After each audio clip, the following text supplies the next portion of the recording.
होश आ गया। उसने कुछ और ज्यादा देर अपनी इस नई बॉडी में रहने का फैसला किया और एलिजाबेथ की बॉडी से सब्सटेंस निकालकर अपनी बॉडी में इंजेक्ट कर लिया, जिससे वो तो ठीक हो गई। लेकिन एलिजाबेथ की बॉडी के साथ क्या होगा ये आगे पता चलेगा। 7 दिन और सो ने ऐसे ही गुजारे और फिर बॉडी शिफ्ट की। जब वो एलिजाबेथ वाली बॉडी में आई तो उसने देखा कि उसकी एक उंगली गल चुकी थी और ये सरासर उसकी लापरवाही की वजह से हुआ था। यानी उसने वक्त पे अपनी बॉडी स्विच नहीं की थी। एलिजाबेथ अब टेंशन में कंपनी में कॉल करती है और उनसे पूछती है कि मैंने अपना एक साइकिल मिस कर दिया, मैंने अपनी बॉडी स्विच नहीं की जिसकी वजह से मेरी एक उंगली खराब हो गई है, इसे ठीक करने का क्या सोल्यूशन है। तब कंपनी ने जवाब दिया, इसका कोई हल नहीं, जो हो गया सो हो गया। और ये सुनकर वो बहुत ज्यादा डर गई। कंपनी ने उसे बताया कि तुम 2 नहीं हो, तुम हो एक ही बॉडी से निकली है तुम्हारी वो नई बॉडी भी, इसीलिए तुम्हें ध्यान रखना होगा। फिर एलिजाबेथ अब अपनी नई रिफिल किट लेने के लिए आई। अपनी रिफिल लेने के बाद वो एक रेस्टोरेंट में गई जहाँ पर उसे एक बूढ़ा आदमी नजर आया जो उससे अजीबोगरीब बातें करने लगा था। एलिजाबेथ ने नोट किया कि उसके हाथ पे बिल्कुल वैसा ही निशान है जैसा हॉस्पिटल में नर्स के हाथ पे उसने देखा था। यानी ये उस नर्स का पुराना बूढ़ा वर्जन था। ये बूढ़ा आदमी उससे पूछता है, क्या तुम्हारी नई बॉडी ने तुम्हें खाना तो नहीं शुरू किया? ये सुनकर वो घबरा गई और वहाँ से उठकर भाग निकली। एलिजाबेथ अब अपने घर आ जाती है। वो इस पुराने वर्जन में भी खुश रहना चाहती थी, इसीलिए उसने अपने एक दोस्त को कॉल की मिलने के लिए। वो बहुत ही प्यारा तैयार हुई, उसने बहुत प्यारे कपड़े पहने और बिल्कुल सू जैसा यानी अपने नए वर्जन जैसा मेकअप किया। तैयार होकर वो बाहर निकलने ही वाली थी कि उसे बाहर लगे हुए सू के पोस्टर्स नजर आ गए, जो देखते ही उसका सारा कॉन्फिडेंस लूज हो गया और उसने अपने मेकअप, अपना बाल सब कुछ उलझा लिया। वो अब पागल होने लगी थी। अपनी डिप्रेशन के चलते वो बहुत ज्यादा खाना खाती है और फिर सो जाती है। दिन का टोकर हमें दिखाया जाता है कि अब एलिजाबेथ ने बॉडी स्विच कर ली थी और ये टाइम था उसके शो का। एलिजाबेथ अब डांस कर रही थी, यानी अपनी शो की शूटिंग कर रही थी। तभी अचानक उसकी लोअर बॉडी पर हम्प आ जाता है, जिसे देखते ही वो कंफ्यूज होकर शूटिंग छोड़कर वॉशरूम में चली जाती है। उसने इस हम्प को स्क्रॉल करते हुए अपने बेली बटन से जब बाहर निकाला तो उसे पता चला ये एक चिकन था जो रात में एलिजाबेथ ने कहा था। ये देखते ही वो बहुत ज्यादा डर गई और उसकी आंख खुल गई। पता चला ये सब एलिजाबेथ का एक ख्वाब था। सुबह होने पर अब सच में उसने अपनी बॉडी स्विच की और अपने शो के लिए चली गई। लेकिन वहाँ जाते ही वो ये देखकर घबरा गई कि शो के लोग शूटिंग का सामान पैक कर रहे थे और उन्होंने उसे बताया कि अब से ये शो नहीं चलेगा। घबरा कर वो डायरेक्टर के पास गई तो डायरेक्टर ने उसकी परेशानी खुशी में बदल दी, ये कहते हुए कि अब वो ये आम सा शो नहीं करेगी बल्कि वो तो न्यू ईयर ईव होस्ट करेगी। ये सुनते ही उसकी तो खुशी का ठिकाना ही नहीं रहा और उसने बिना कुछ सोचे समझे हाँ कर दी। हालांकि न्यू ईयर ईव वो दिन था जब उसे अपनी बॉडी स्विच करके एलिजाबेथ की बॉडी में जाना था। इस चीज की परवाह न करते हुए अब सू काफी दिन तक अपनी इस नए वर्जन में, इस नई बॉडी में ही रहती है और इसे एक्टिव करने के लिए एलिजाबेथ यानी अपनी पुरानी बॉडी से स्टेबलाइजर निकालकर अपनी बॉडी में इंजेक्ट करती रहती है, जिसका असर एलिजाबेथ की पुरानी बॉडी पर हो रहा था। अब काफी दिन बाद जब सू ने अपने आप को स्विच किया तो देखा कि एलिजाबेथ बिल्कुल बूढ़ी हो चुकी थी, उसके सीरम ज्यादा निकालने की वजह से। अब तो एलिजाबेथ अपनी हालत देखकर अब एलिजाबेथ को सू से नफरत होने लगी थी। वो अपने घर में लगी सारी सू की फोटोज को मारने लगती है, यहाँ तक कि वो अपने घर के उस मिरर को भी कवर कर देती है जहाँ सामने से सू के बिलबोर्ड्स उसे नजर आते थे। एलिजाबेथ बहुत परेशान थी। वो अब कंपनी में कॉल करती है और उनसे पूछती है कि क्या इस सब का कोई सोल्यूशन है, क्या मुझे वही बॉडी वापस नहीं मिल सकती जिस बॉडी के अंदर से मैंने नए वर्जन को यानी सू को निकाला था। कंपनी के आदमी ने बताया, आपको पहले भी बताया गया था, जो हो गया सो हो गया, अब कुछ चेंज नहीं हो सकता। हाँ, लेकिन ये आपके हाथ में है कि अगर आप सब कुछ रोकना चाहें तो यहीं पर रोक सकती हैं और अब आपका ओल्ड वर्जन यानी आपकी एलिजाबेथ वाली बॉडी जिस कंडीशन में है उसके साथ आप अपनी पूरी उम्र गुजार सकते हैं। लेकिन ये एलिजाबेथ को मंजूर नहीं था।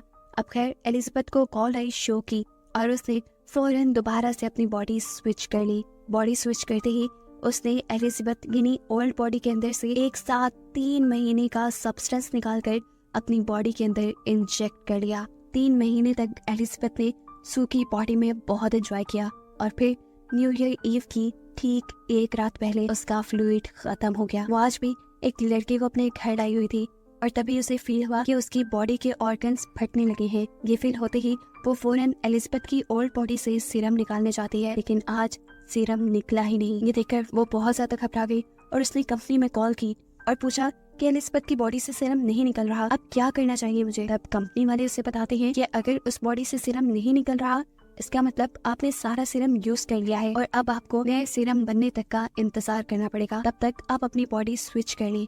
सू की हालत इस कॉल के साथ ही बहुत ज्यादा खराब हो चुकी थी। वो अब कुछ भी सोचे समझे बगैर अपनी बॉडी को स्विच करने लगती है और स्विचिंग की ये सारी आवाजें वो लड़का भी कमरे में सुन रहा था। उसे भी कुछ अजीब, कुछ गड़बड़ फील हुई, जिसे इन्वेस्टिगेट करने के लिए वो वॉशरूम में आया। लेकिन इस बुरी अजीब सी एलिजाबेथ ने फौरन वॉशरूम लॉक कर लिया, इससे पहले कि लड़का उसके इस भयानक रूप को देख पाता। देखने को मिलता है वो बहुत ही ज्यादा बूढ़ी हो चुकी थी और साथ ही साथ गंजी भी हो गई थी। उससे चलना फिरना सब मुश्किल हो रहा था। एलिजाबेथ अब बहुत ज्यादा घबरा चुकी थी। वो कंपनी में कॉल करती है और कहती है कि मैं सब कुछ यहीं पर रोकना चाहती हूँ। कंपनी वाले भी उसकी बात मान लेते हैं और उसे टर्मिनेशन फ्लूइड ले जाने को बोलते हैं। एलिजाबेथ की ये बॉडी बहुत ही भयानक दिख रही थी। वो अपनी कोशिश के साथ जितना कर सकती थी इस बॉडी को कपड़ों में छुपा लेती है और फिर अपना टर्मिनेशन सब्सटेंस लेने के लिए पहुंचती है। टर्मिनेशन सब्सटेंस लाने के बाद वो इसको सू की बॉडी पे लगाने ही वाली थी, तो तभी उसे कंपनी की मैनेजर की कही बात याद आई कि अगर तुमने एक मर्तबा ये टर्मिनेशन इंजेक्ट कर लिया तो फिर जिस बॉडी में इस टाइम तुम हो हमेशा वैसे ही रह जाओगी। ये सोचते ही उसने सीरम इंजेक्ट नहीं किया। उसे शीशे में अपनी बॉडी को देखा और उसे सू पे दोबारा गुस्सा आने लगा, क्योंकि ये सब सू की वजह से हुआ था। गुस्से में उसने सू में सीरम इंजेक्ट कर लिया, लेकिन अभी उसने आधा ही सीरम इंजेक्ट किया था कि उसे ख्याल आया कि अभी तो उसे बहुत बड़ा शो होस्ट करना है और आने वाले दिनों में उसे अवार्ड भी मिलने वाला है। उसे वो अवार्ड भी लेना था। उसे अपनी तारीफें सुननी थी जैसे पहले लोग उसकी किया करते थे। इस लालच में उसने आधा सीरम बाकी सू को इंजेक्ट नहीं किया और फिर वो सू को उठाने लगी। काफी देर तक उसे जगाने की कोशिशों के बाद जब सू नहीं जागती तो वो बॉडी स्विच करने का सोचती है, लेकिन जब बॉडी स्विच भी नहीं हुई तब एलिजाबेथ ने अपनी रीढ़ की हड्डी से एक्टिवेटर निकालकर सू को लगा दिया और सू एक्टिवेट हो गई। यानी एक वक्त में एलिजाबेथ के दोनों वेरिएंट एक्टिवेट हो गए थे। एक्टिवेट होते ही जब सू ने ये देखा कि एलिजाबेथ उसे टर्मिनेट करने वाली थी तो उसे बहुत गुस्सा आया। उसने अपने गुस्से में एलिजाबेथ को इतना मारा, इतना मारा, इतना मारा कि आखिर उसका सर क्रैश हो गया और वो मर गई। एलिजाबेथ को मारने के बाद उसे एहसास हुआ था कि उसने बहुत गलत कर लिया। अब तो उसे एक्टिवेटर सब्सटेंस भी नहीं मिलने वाला था। खैर, अब वो यहाँ से सब कुछ साफ करती है और अपने न्यू ईयर प्रोग्राम के लिए चली जाती है। जहाँ जाते ही क्राउड ने बहुत जोश से उसे वेलकम किया। उसे ये सब बहुत अच्छा लग रहा था, लेकिन तभी अचानक उसे अपनी बॉडी में कुछ अजीब महसूस होने लगा। उसके नाक से खून आने लगा और वो घबरा कर वॉशरूम में आ गई।